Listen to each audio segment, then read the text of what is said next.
There was never a bad time for fish and chips growing up for me. I lived in a small village just next door to the world's largest fish and chip shop. Hello everyone, I'm Stefan. I'm a chef tutor here at the Waitrose Cookery School. Today I'm going to be recreating an absolute British takeaway classic, crispy beer battered fish.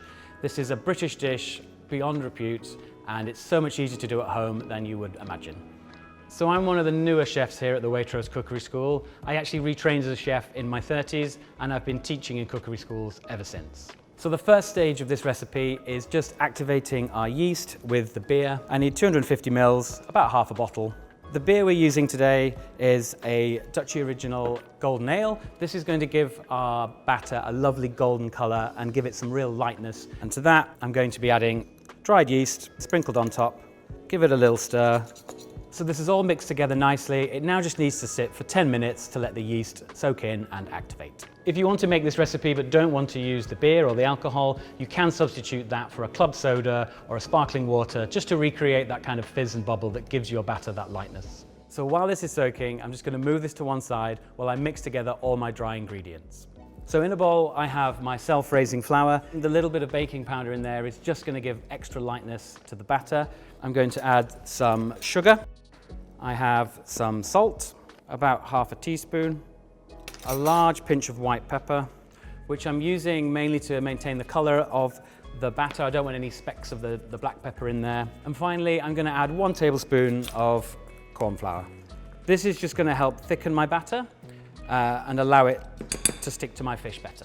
My yeast and my beer has now had at least 10 minutes, but what I'm looking for is for the yeast to be fully dissolved. What I'm going to do now is whisk that into my dry ingredients, starting by just mixing together all those dry parts of the batter first, and then slowly pouring in my beer and yeast mixture.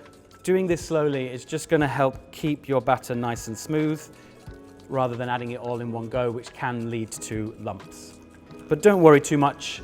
Any lumpy batter can usually be dispelled by just leaving the batter to rest for a good 10 to 15 minutes, which we're going to do anyway. So for me, there is nothing better than a freshly fried, crisp batter.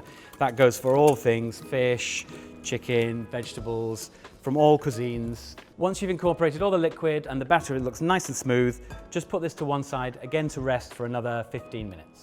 So if you are keeping your yeast, just make sure it's covered and in an airtight container. That way you can keep it in the fridge and it will last for a long time. Use that to make bread in the future and have that on the side of your fish and chips if you feel like a little fish and chip butty. So after 15 minutes, your batter should be nice and rested, nice and thick. What you should be looking for are just a few little ribbon trails when you move the whisk around, just indicating that it's a good thickness, perfect for clinging to our fish. What you're looking for in a good, crispy, battered fish is a firm, flaky, white fish. So cod, hake, haddock, these are all classic fishes to use. So we're using cod today, but if you want to see the full recipe, the link is in the description below. To cook my battered fish today, I'm using a deep fat fryer.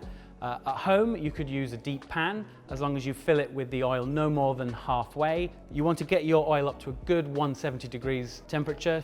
So my batter has had time to rest. First thing you need to do is just give your batter one quick whisk, just to make sure any lumps are gone and it's perfectly smooth. I'm just going to lower it into the batter, just holding on to the thinner end, the tail end, and just making sure that it's really well covered. I'm going to just hold the fish over the oil, holding it in just for a few seconds, just so it's not going to stick to the bottom or the basket, and then with a gentle push, move it away from me and let it sit in there to start frying for about 6 minutes. So we're frying this in vegetable oil, but you can use any kind of alternative flavorless oil. Things like ground nut work really well, sunflower. You want something that can take a good high heat and fry and make things extra crispy. I'm just going to drain this onto a little bit of kitchen paper just to soak up any of the excess oil from the frying. What I'm looking for is this lovely crispy outside, this crunchy crispy batter, a nice golden color. If you're looking to do anything with the leftover batter, obviously you can make more fish, but what you could do is just take some of those bits of batter, just drip them into the hot oil and make what you call scraps, the little bits of fried batter that you often get alongside a good fish and chip takeaway. This is the perfect way to serve this crispy beer battered fish with some triple cooked chips. To get the most out of your cooking oil, why not make both recipes at the same time, the fish and the chips? You'll find the recipe for the triple cooked chips in the top right hand corner. I've got some lovely freshly crushed peas with some mint a little slice of lemon and some tartar sauce. So all that's missing for me on this plate are lashings of ketchup and loads of vinegar. But other ways you could use this recipe is to take smaller amounts of the fish, use the same batter, deep fry it, and make yourself some delicious fish tacos, filling that soft tortilla with something like a nice fresh coleslaw and drizzling it with some maybe chili and some fresh sour cream. So let us know how you like your fish and chips. I personally do not enjoy a mushy pea, but maybe you're different. Do let us know in the comments below. So here's my at-home recreation of the absolute British takeaway classic, crispy beer battered fish. Thank you for watching, and I'll see you next time.